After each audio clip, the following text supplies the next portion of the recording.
Salut, moi c'est Viscondio, j'espère que toi tu te portes bien. Aujourd'hui je vais te parler d'intelligence artificielle. C'est quoi l'intelligence artificielle? Comment est-ce que ça se manifeste dans notre vie courante? Comment est-ce que cela est pratiqué en Afrique? Et comment est-ce que l'intelligence artificielle pourrait dans un avenir proche recoloniser l'Afrique? L'intelligence artificielle, c'est tout simplement de doter une machine de certaines facultés que les êtres humains ont de manière presque native. Est-ce que tu t'es déjà demandé combien est-ce qu'il t'a fallu d'images pour pouvoir reconnaître un chat? Quand tu vois un chat et que tu dis ça c'est un chat, combien de temps ou bien combien d'images il a fallu que tu vois des chats pour pouvoir à la fin reconnaître un chat? Combien d'images il a fallu pour que tu puisses reconnaître ne serait-ce qu'un être humain, ta maman, le visage de ta maman? Il a fallu que tu la vois combien de fois pour pouvoir retenir que ça c'est ta maman? Aujourd'hui c'est si facile, c'est basique. Quand tu vois une personne, tu sais que c'est un être humain. Mais est-ce que c'est le cas avec un ordinateur? Un ordinateur jusqu'en 1950 savait juste faire les opérations de base, telles que les calculs, les additions, multiplications, avec les traitements de texte qui sont derrière en fait les calculs. Mais est-ce qu'une machine pourrait reconnaître ton empreinte digitale par exemple, ta photo, et envoyer une photo? Est-ce que cet ordinateur peut reconnaître que ça c'est un être humain et ça c'est un chat? Par exemple, sur une photo, on a deux images, l'image d'un chien, l'image d'un chat. Comment l'ordinateur fait pour savoir que l'image de gauche, c'est un chien et l'image de droite, c'est un chat?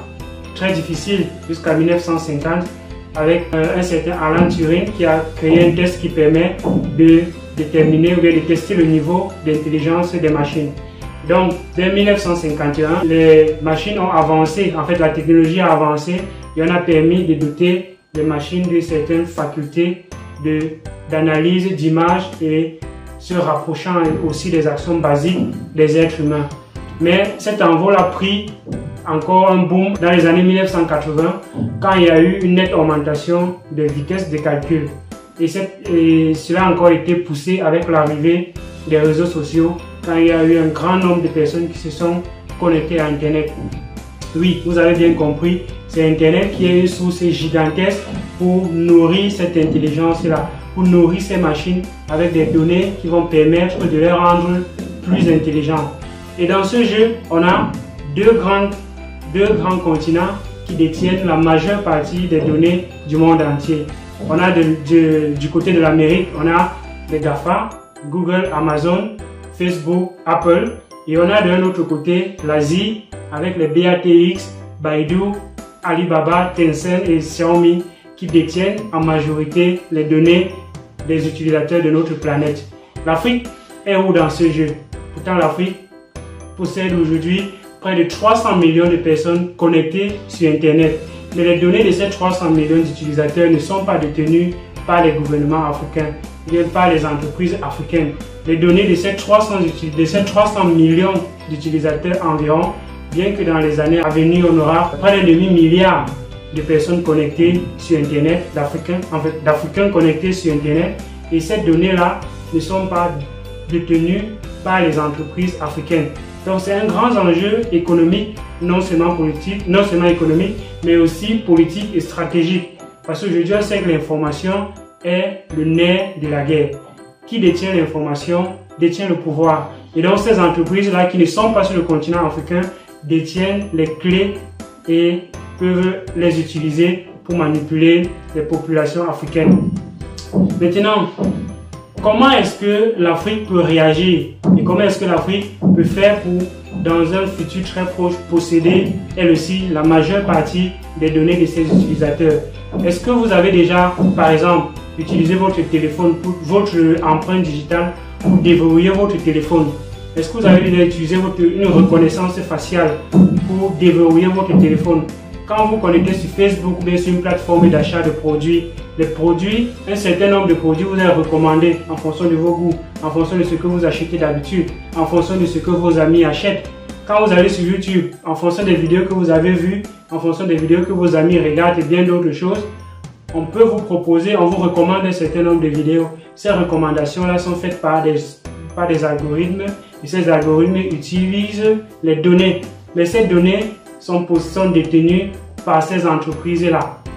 Donc, il est important que l'Afrique crée aussi ses propres plateformes où elle va stocker ses propres données. Que les gouvernements investissent massivement dans l'économie numérique et que les gouvernements boostent les entreprises locales vers les technologies numériques pour posséder elles-mêmes les informations de sa population. Quand aujourd'hui on a au Cameroun, on a près de 3 millions d'utilisateurs qui sont connectés à Facebook. Et ces 3 millions d'utilisateurs, leurs données sont tout simplement détenues par Facebook. Comment est-ce que les gouvernements camerounais savent ce que la population camerounaise aime, par exemple? Sans ces données-là, on ne pourrait pas avoir ces informations-là parce qu'aujourd'hui, notre vie privée est totalement en ligne et sur les réseaux sociaux. Mais en ligne est détenue par ces deux géants, les BATX d'un côté et les GAFA de l'autre côté. Et l'Afrique n'est nulle part dans ce jeu. Donc, j'implore les dirigeants africains, j'implore les entreprises africaines de booster l'économie numérique locale, de booster les entreprises locales pour qu'elles puissent être des géants aussi sur le continent africain et posséder nos propres données, que nos données soient stockées sur le continent africain parce que c'est uniquement avec ces données-là qu'on peut avoir des intelligences africaines fortes. Parce qu'aujourd'hui, il est facile de reconnaître, un certain nombre de choses ou bien un certain nombre de fonctionnalités pour ces pays-là. Mais est-ce que ces données-là sont adaptées à l'Afrique? Non, pas du tout, parce qu'on n'a pas suffisamment de données pour le continent africain. Donc, il est important que les Africains puissent créer eux-mêmes, à travers les entreprises locales, des données qui sont adaptées au contexte africain. Et ce n'est qu'ainsi qu'on pourra être aussi leader et affronter cette guerre qui demain sera une guerre numérique.